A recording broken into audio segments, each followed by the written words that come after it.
What up, everybody? It's your friend Johan here, and last time I made a video tier ranking all the albums of one of my favorite bands, Paramore. So if you haven't already, please go check that out. Because I had such a good time doing that, I thought for this video, why don't we just keep things emo? Obviously, emo is a term used to describe how one dresses or one's outlook on life, but ultimately, emo is just a prominent genre of music within the alternative rock space, and it's one of my favorite genres of all time. It influenced my tastes growing up, and as an artist, it influences me now. I mean, take a listen to my shit. It's pretty emo. So what we're going to be doing today is we're going to go through an assortment of emo anthems that I have. All of them are great. So whether these songs fall more so on the pop punk side of things or on the other side of things where it's more post-hardcore screamo, we're going to be covering them all today. And yeah, here's me tier ranking 25 different emo anthems. We're going to be going in alphabetical order. So kicking us off first, we got A Boy Brushed Red by Under Oath. And I could say right now that this is one of my favorite songs of all time. Yeah, Under Oath are pretty goated in the post-hardcore world, and it's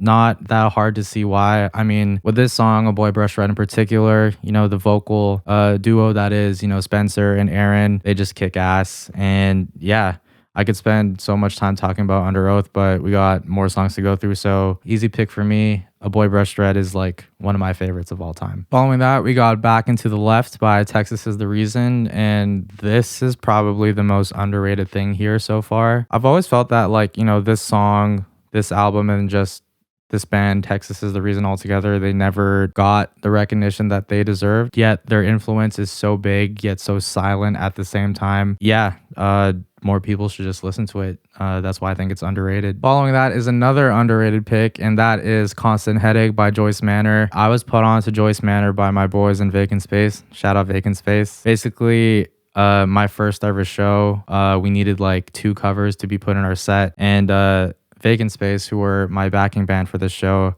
they suggested, why don't we do Constant Headache by Joyce Manor? And yeah, ever since I started singing and practicing that song, I just fell in love with this song, fell in love with this band and just their whole discography altogether. Yeah, Joyce Manor is severely underrated. Everything about them is underrated. So I think it's only fitting for me to put Constant Headache in underrated as well. When I'm with you. Following that, we got Daylily by Movements, and man, oh man, this is such a beautifully crafted song. Pat's vocals are amazing. Spencer's drumming is clinical. And then Ira and Austin's guitar and bass parts respectively are just, they all come together to make such a heartwarming and beautiful song about, you know, subject matter that's very depressing. The album that the song comes from, Feel Something, is just, it's a magical experience. It's an emotional experience. And Daylily in particular is just one of my favorite songs of all time from this album and just from this band in general. So following that, we got All Time Low's Dear Maria, Count Me In. And without a doubt, this is a goated song.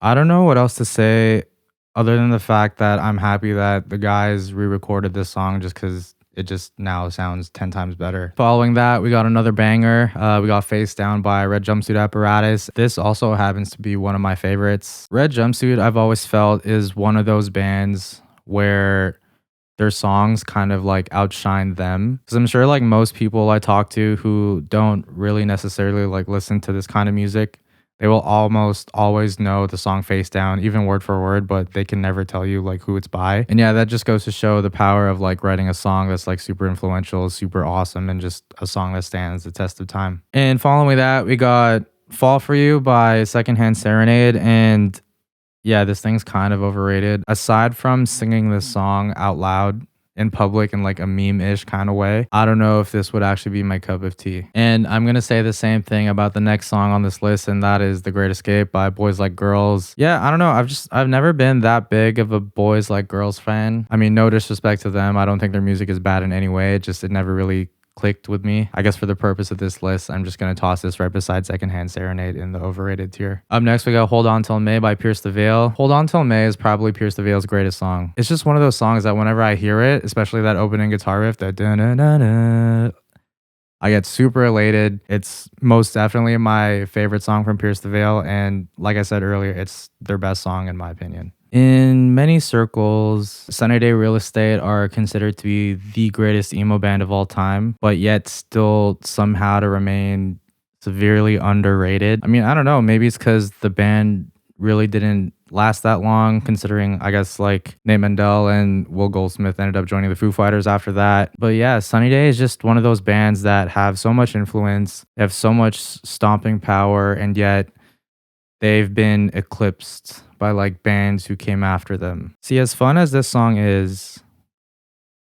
I've always felt that I Write Sins is just okay. I mean, for starters, I'm not that big of a Panic guy. My argument here is that even in that first album, I Write Sins is not even the best song there. Like for me, the only difference, Lying and Better If You Do, completely clears I Write Sins, Not Tragedies. Following that, we got If It Means a Lot to You by Idea to Remember, which is the album closer on Homesick, if I remember correctly. And yeah, I like the song, but I guess it just doesn't hit for me as much as it used to. Honestly, I don't have a valid reason as to why I feel this way. I don't know. It's one of those like whenever it comes on, I'm never upset when it's on, but I also don't actively seek to listen to this, if that makes any sense. On the flip side of things, I do have a soft spot for our next pick, and that is Jamie All Over by Mayday Parade, which is crazy considering that this is probably the only Mayday song that I know. But yeah, I get hyped whenever it's on. It's a lot of fun, and it's slowly grown to be one of my favorite pop punk emo songs on the lighter side of things. Make Damn Sure by Taking Back Sunday is just okay. Kind of like the same thing I said earlier. I was never really that big of a Taking Back Sunday kind of guy. I do really like Adam and Fred's vocal dynamics on this song. I think they provide a really good 1-2 punch. Nothing wrong with the song by any means. It's a good time. If I hear it in public, great. But yeah, to me, Make Damn Sure is just okay. Up next, we got the GOAT of all emo songs, in my opinion, and that is The Middle by Jimmy Eat World. I mean, what can I say about the song that hasn't been already said? How could you not love this song? This song is such a good time. It's easy to sing. It's easy to play if you're like me and you've covered it before. And it's just one of those songs. And obviously, I can't make a list like this without mentioning Paramore. So right now we got Misery Business. And to me, this is a goated Paramore song. Yes, public opinion about this song has fluctuated throughout the years, but in any case, this song is emblematic of the band. I think this might actually be the first Paramore song that I ever came across as a kid, you know, playing Rock Band, Guitar Hero, and all that.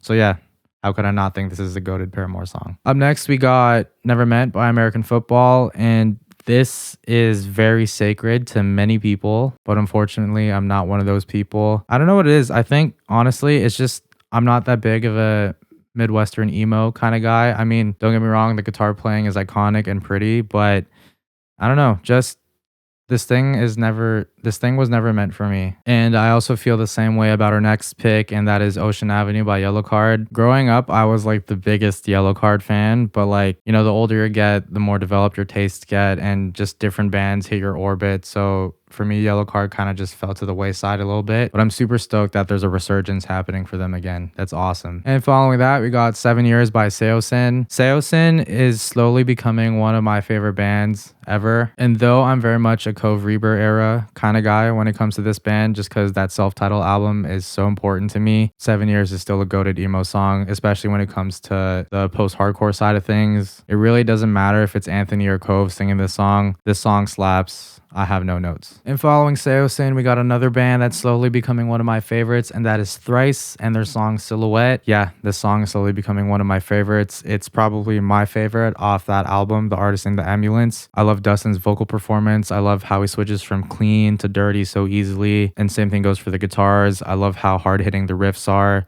but also there are some sections that are like super fluid and super flowy. To me, this is just a perfect post-hardcore song, and yeah. Following Thrice, we got Smile in Your Sleep by Silverstein. Silverstein are hella underrated simply because they're Canadian. Them and like Alexis on Fire were probably like the only bands from Canada at the time who had such great influence on the post-hardcore scene, and yet they've always kind of just like walked in the shadows of like much bigger bands. I love this song. I love this album. Smile in Your Sleep, Silverstein, hella underrated. Another severely underrated and overlooked band is Acceptance and their song So Contagious. I can't remember exactly when I first heard this song, but like when it just came up on my shuffle, like I thought, oh shit, this is a cool band. Maybe they're a newer band. No, this thing came out in '05. This thing is super underrated just because I've always felt that more people should Pay attention to this song, pay attention to this album, and pay attention to this band. Rounding out our list, we got Thanks for the Memories by Fall Out Boy. And as fun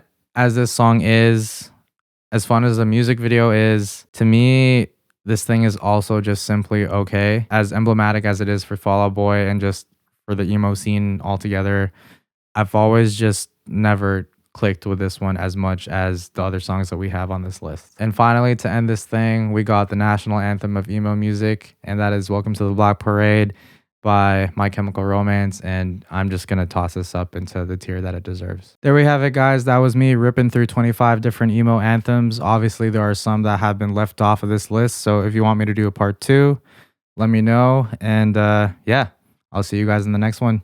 Peace.